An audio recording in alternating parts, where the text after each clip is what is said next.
بسم اللہ الرحمن الرحیم۔ السلام علیکم ورحمۃ اللہ وبرکاتہ۔ معزز سامعین، جب انسان کسی سخت بیماری میں مبتلا ہو تو یہ دعا بکثرت مانگتے رہنا چاہیے۔ وَأَيُّوبَ إِذْ نَادَى رَبَّهُ أَنِّي مَسَّنِيَ الضُّرُّ وَأَنْتَ أَرْحَمُ الرَّاحِمِينَ۔ اللہ تعالیٰ نے حضرت ایوب علیہ السلام کی تکلیف اسی دعا کی برکت سے دور فرمائی تھی۔ بیماری سے شفا کی دعا۔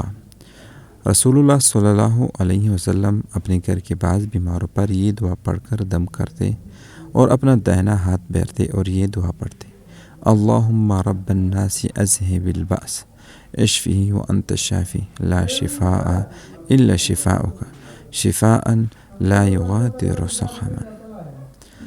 تو میرے محترم بہنوں اور بھائیوں، اگر ابھی تک آپ نے ہمارا یوٹیوب چینل سبسکرائب نہیں کیا تو جلدی سے سبسکرائب کریں اور بیل آئیکن کو دبائیں تاکہ ہماری آئندہ کی وظائف پر مشتمل ویڈیوز آپ کو پہنچ سکیں۔